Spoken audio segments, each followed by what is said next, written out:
ये कहानी ऐसी कहानी है जो मनुष्य के अंतहीन इच्छाओं को बताती है। कहानी की शुरुआत ऐसे होती है कि एक बार एक सन्यासी एक आदमी के घर मेहमान बनकर आता है। सन्यासी का आदर सत्कार होता है। जब रात हो जाती है तो खाना खाने के बाद तो वे एक दूसरे से बातें करने लगते हैं। बातों ही बातों में सन्यासी उस आदमी से पूछता है, तुम अपने जीवन यापन के लिए क्या करते हो? वो आदमी बोलता है, मैं छोटी मोटी खेती करता हूँ।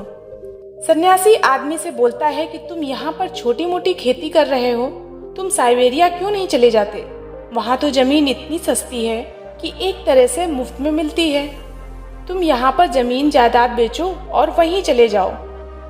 वहाँ पर हजारों एकड़ जमीन तुम्हें सस्ती मिल जाएगी और वहाँ के लोग भी इतने सीधे साधे हैं कि वे मुफ्त में ही जमीन दे देते हैं। वो इंसान रात भर सोचता रहा और उसने निर्णय किया कि वो साइबेरिया जाएगा। किसको मुफ्त का धन बुरा लगता है।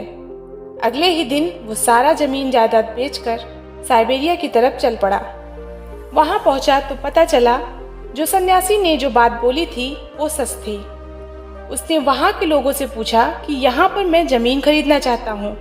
वहां के लोगों ने बोला कि जितना भी तुम पैसा लेकर आए हो वो हमारे पास रख दो, कल तुम सुबह इस जगह पर आ जाना। अगले दिन वो आदमी उस नियत जगह पर पहुंच गया। वहां के लोगों ने उससे बोला कि तुम्हारे लिए ये सुनहरा अवसर है, ये पूरी जमीन तुम्हारी हो सकती है, लेकिन शर्त ये है कि सूरज उगते ही तुम्हें अपनी यात्रा शुरू करनी है और शाम को सूरज डूबने से पहले वापस उस जगह पर पहुंच जाना है जहां से तुमने यात्रा शुरुआत की थी। जितनी जमीन तुम यात्रा करके घेर लोगे उतनी जमीन तुम्हारी हो जाएगी। रात भर वो आदमी सो न सका। रात भर वो योजनाएं बनाता रहा कि कल मैं कितनी जमीन घेरूंगा। सुबह होते ही सारे गांव के लोगों की भीड़ इकट्ठा हो गई। सूरज जैसे उगा वो आदमी चलना शुरू किया। कुछ देर चलने के बाद अब वो दौड़ने लगा। वो रास्ते के लिए अपने साथ खाना पानी सब का इंतजाम कर रखा था। उसने निर्णय कर रखा था कि आज मुझे रुकना नहीं है, बस दौड़ना है। वो दौड़ता ही चला जा रहा था। उसने सोचा कि 12 बजे के बाद से वापस आना शुरू करूंगा, लेकिन जब 12 बज गए तो उसने सामने देखा कि उससे भी ज्यादा उपजाऊ जमीन तो आगे और पड़ी हुई है। उसने सोचा और जमीन घेर लेता हूँ। अभी तक उसने खाना भी नहीं खाया था। उसने सोचा कि खाना खाने में समय क्यों बर्बाद करे। उसने खाना भी नहीं खाया, पानी भी नहीं पिया, रास्ते में ही फेंक दिया। अब 2 बजने को थे। लौटने का मन तो नहीं हो रहा था। आगे उसे और भी सुंदर जमीन दिखाई दे रही थी, लेकिन लौटना तो पड़ता ही क्योंकि शर्त थी। वो 2 बजे वापस लौटना आरंभ कर दिया, लेकिन अब वो घबराया क्योंकि उसने अपनी सारी ताकत पहुंचने में लगा दी थी। सुबह से दौड़ रहा था, वो पूरी जान से दौड़ा और अब वो थकने लगा था। उसको अब चिंता होने लगी कि पहुंच पाऊंगा उस जगह पर या नहीं। अब सूरज डूबने को था। वो अपनी मंजिल से ज्यादा दूर नहीं था। उसे लोग दिखाई दे रहे थे और वो चिल्ला भी रहे थे कि भागो भागो, सूरज डूबने वाला है। सही में बहुत ही सीधे साधे लोग रहे होंगे, क्योंकि कोई और होता तो सोचता कि वो यात्रा पूरी ना कर पाए, लेकिन वो उसका प्रोत्साहन बढ़ा रहे थे।